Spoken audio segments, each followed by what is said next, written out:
What up, what up, what up? Welcome back to Sam Dunks, the weekly NBA show over here at SlabStox. I'm your host, Sam.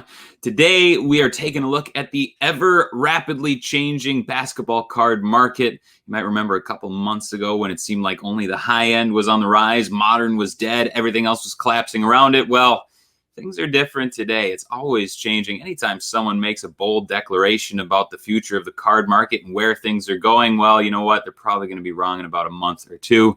And I'm going to show you that today. So let's jump right into it.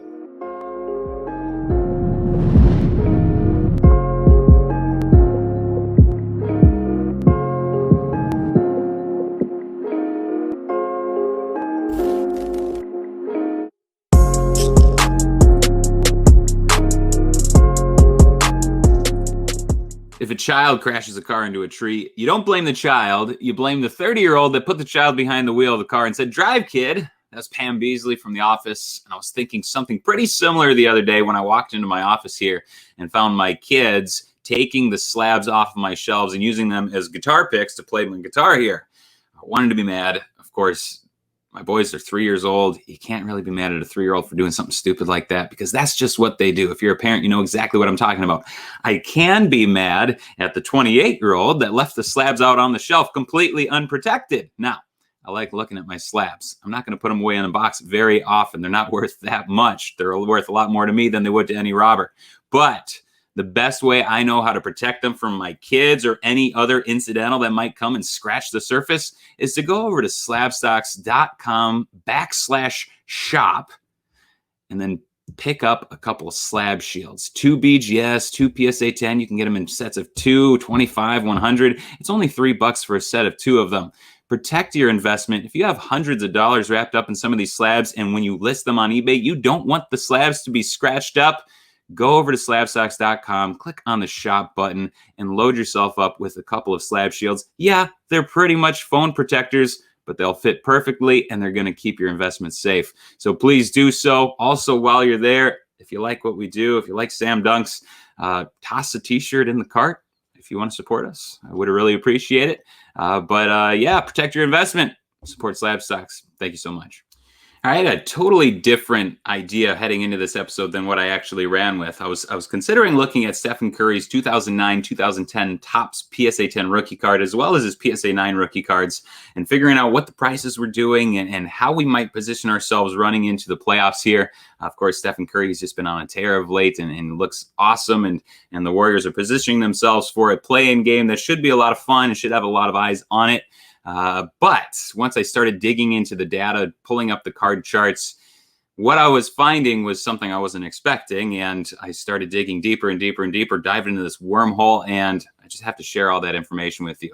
What I found is that the card market is rapidly shifting. It's always shifting. Anytime people talk about the way it's going right now, like I'm doing right now at the moment, I guess, it's probably going to be different in about a month or two. So the best thing we can do is try and keep on top of those shifts and play ahead of the curve here. So looking at Stephen Curry's 2009-2010 Topps PSA 10 rookie card, between the beginning of the year and then the middle half of February, so the first half of February, I should say, his card was on the rise, up 180%. Second half of February on down up until the current day, it was down 41.5%. If we look at his PSA 9 rookie card, and we can overlay those two charts, we see a remarkably similar story. From the beginning of the year up until about the first half of February, we see a sharp increase. And then ever since then, we see a rather sharp decrease, pretty much like clockwork. Now, as I was looking at Stephen Curry's cards, I wanted to compare him to LeBron James and see how two of these, just all-time great or, from this generation, great players were playing and how their card markets were reacting to, the news with the injuries and heading into the playoffs and everything else. So next up, let's pull up LeBron James's 2003-2004 Topps numbered 221 PSA 9 rookie card. I have a PSA 8 on the screen there. I don't know why I do, but it should be a PSA 9 rookie card. Tons of sales during that time. We see from the beginning of the year up through the first half of February, up 138%, just astronomical rises. And then after the first half of February was done, we've seen just a decline 44%. Now, if you remember back to the first half of February, and I know this is true because I went back through all of SlabStox's Instagram posts in first half of February, everything that was high end, everything that was vintage, that was when all of that was steadily on the rise. If you can recall back a couple months, you might also remember there were a lot of people talking about how modern was dead, how vintage, how high end, that was where everyone was putting their money. We kept running into all these all-time highs on these really astronomically priced cards. Ever since then, we've actually seen a rather remarkable decrease in all those different cards. So you can keep on going. We'll look at the Curry rookie card PSA 9, the Topps rookie PSA 9 overlaid against the Topps rookie PSA 9 of LeBron. Very similar story, similar timeline. We see a sharp rise up through the first half of February. Second half of February onward, we've seen a rather remarkable drop. We could look at LeBron's 2003 Topps Chrome rookie card. That was up 150% through the first half of February. Second half of February onward, we've seen a drop 42%. Most of these cards, they're still up on the year, but really rather negligible gains overall, especially when you compare it to what we had seen in the first half of February. Overlay the Curry Topps rookie card over the top of that. Again, very similar tale, similar timelines. First half of February, we see a rise. Everything since then, we've seen a drop off. We could look at the Kobe Bryant 2008 Topps Chrome PSA 10 rookie card. That's the card, obviously, with LeBron and Kobe on it. Just beautiful card, beautiful eye appeal. Of course, you have two all-time greats from these eras that are playing against each other on the card. Just a very unique card. And for that reason, we also saw that card just skyrocket 530% from the beginning of the year up until the first half of February, somewhere in there. Ended just under $14,000 at its all-time high after starting the year at just over $2,000. Just incredible gains there. And what's happened since then? Seen it drop another 58%, going from just under $14,000 to just under $6,000. Overlay the Curry 2009 Topps Chrome PSA 9 rookie card over the top. And we see, again, very similar timelines. We see a peak there in the early February and then a drop off ever since. We could even look at Michael Jordan's 1986 Fleer PSA 8 rookie card. Again, just astronomical rise. Once the high end was popping off, a lot of that had to do with Michael Jordan's rookie cards popping off too. We saw a rise of 114%. It ended at $35,000 at its all-time high.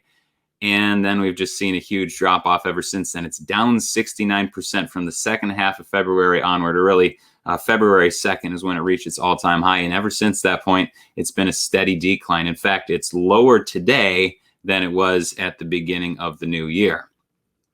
Overlay the Stephen Curry Topps rookie card over the top. Obviously, the timelines aren't matching up super great since Curry's all-time high was more towards the middle of February. But again, we see first half of February, things are looking pretty good in the high-end market, and then everything drops off since then. Now, when all this was going on, there's just many bold declarations going around that the whole market has shifted, and obviously for a short time it did, but the whole market has shifted towards the high end, towards the vintage, towards the GOATs, and modern prospecting. All of that stuff was dead. If you were going to card shows at the time, people weren't trying to buy up modern. People were trying to sell off their modern. They were trying to run away from their modern prospecting. That was a thing of the past. Well, you can't really make too many bold declarations when you're talking about mass group think and how that works and market dynamics. Once you have a run on one thing, very often what happens is the corresponding, the opposite side,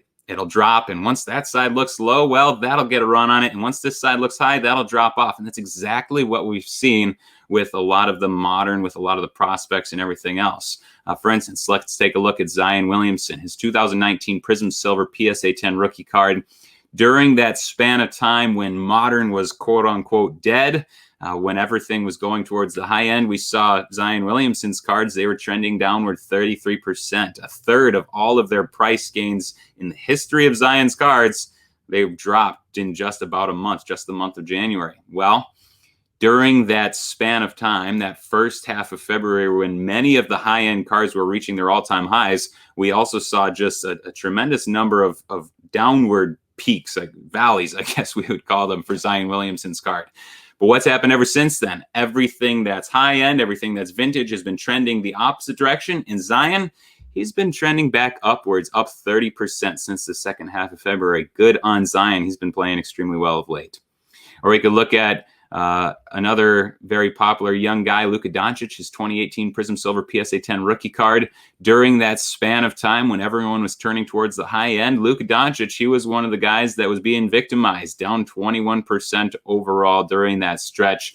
Then we hit the middle of February, and everything started turning pretty quickly away from the vintage, from the high end. And suddenly Luka's PSA 10 Prism Silver rookie card was up 33% up until about the middle of March.